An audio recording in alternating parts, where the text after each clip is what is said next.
తులా సంక్రమణం రమా ఏకాదశి. ఈ సందర్భంగా ఎలాంటి విధి విధానాలు పాటిస్తే శుభము లాభము చేకూరతాయో పరిశీలిద్దాం. ప్రధానంగా ఈరోజు తెల్లవారుజామున 3:47 సూర్యుడు తులారాశిలోకి ప్రవేశించాడు.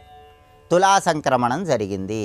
తులా సంక్రమణం సందర్భంగా సూర్యుడి సంపూర్ణమైన అనుగ్రహం కలిగి ప్రమోషన్లు తొందరగా రావటానికి, తండ్రి వైపు ఆస్తులు తొందరగా సంక్రమించటానికి, ఆరోగ్య సమస్యల నుంచి బయటపడటానికి కొన్ని సులభమైన విధి విధానాలు పాటించాలి.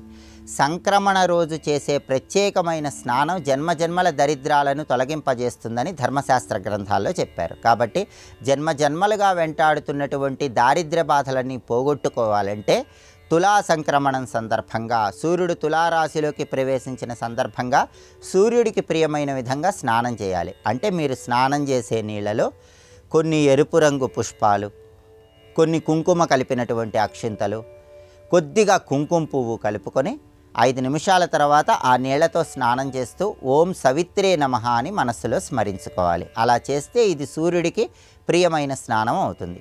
స్నానం చేసిన తర్వాత రాగి గ్లాసులో నీళ్లు తీసుకొని ఆ నీళ్లలో ఎండుమిరపకాయ గింజలు, ఎర్రటి పుష్పాలు వేసి ఆ నీళ్లతో తూర్పు వైపు తిరిగి 12 సార్లు సూర్యుడికి అర్ఘ్యం విడిచిపెట్టాలి. అలాగే తులా సంక్రమణం సందర్భంగా ఈరోజు సూర్యుడికి ప్రియమైన దీపాన్ని ఇంట్లో వెలిగించుకోవాలి. సూర్యుడికి ఇష్టమైన తూర్పు దిక్కులో హాల్లో ఒక మట్టి ప్రమిదలో నువ్వుల నూనె పోసి 12 ఒత్తులు విడిగా వేసి దీపాన్ని వెలిగించాలి. దీన్ని సూర్యదీపము అంటారు. ఈ సూర్యదీపాన్ని ఒకే మట్టి ప్రమిదలో 12 ఒత్తులు విడిగా వెలిగేలాగా దీపం తూర్పు దిక్కులో ఉండేలాగా వెలిగించినట్లయితే ఈ సూర్యదీపం అనేది కూడా ప్రమోషన్లు తొందరగా రావడానికి విశేషంగా సహకరిస్తుంది. అలాగే తులా సంక్రమణం సందర్భంగా ఈరోజు 1.25 కేజీ గోధుమలు ఎరుపు రంగు వస్త్రంలో మూటగట్టి ఎవరికైనా దానం ఇస్తే చాలా మంచిది. సూర్యుడు విశేషంగా యోగిస్తాడు, ప్రమోషన్లు వస్తాయి, తండ్రి వైపు ఆస్తులు తొందరగా సిద్ధింపజేసుకోవటానికి కూడా ఈ దానం సహకరిస్తుంది. సకల దేవతా స్వరూపమైన గోమాతకు నానబెట్టిన గోధుమలు బెల్లంతో కలిపి ఆహారంగా తినిపించాలి. అలాగే ఈరోజుకి ఇంకొక ప్రత్యేకత కూడా ఉంది. అదే రమా ఏకాదశి. అంటే లక్ష్మీనారాయణులిద్దరికీ ప్రీతిపాత్రమైన ఏకాదశి. రమా ఏకాదశి సందర్భంగా ఐశ్వర్యం కలగాలంటే ఈరోజు గంధం రాసినటువంటి మారేడు దళాలతో, తులసి దళాలతో లక్ష్మీనారాయణుల చిత్రపటానికి పూజ చేయాలి. మీ గృహంలో లక్ష్మీనారాయణుల చిత్రపటం దగ్గర ఆవు నెయ్యి దీపాన్ని వెలిగించి ఓం లక్ష్మీనారాయణాయ నమః అనే మంత్రాన్ని 21 సార్లు చదువుతూ గంధం రాసిన మారేడు దళాలతో, తులసి దళాలతో ఆ చిత్రపటానికి పూజ చేయాలి. ఆ తర్వాత పచ్చకర్పూరంతో హారతి ఇవ్వాలి. తీపి పదార్థాల్లో కొద్దిగా పచ్చకర్పూరం కలిపి నైవేద్యంగా సమర్పించాలి. అలాగే రమా ఏకాదశి సందర్భంగా మీకు దగ్గరలో ఉన్న విష్ణు సంబంధమైన ఆలయంలో ధ్వజస్తంభం దగ్గర దీపం వెలిగించండి.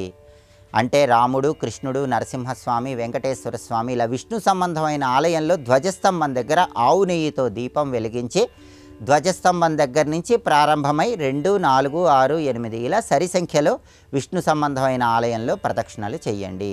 అదేవిధంగా విష్ణు సంబంధమైన ఆలయంలో ఉన్నటువంటి మొక్కలకు నీళ్లు పోయండి.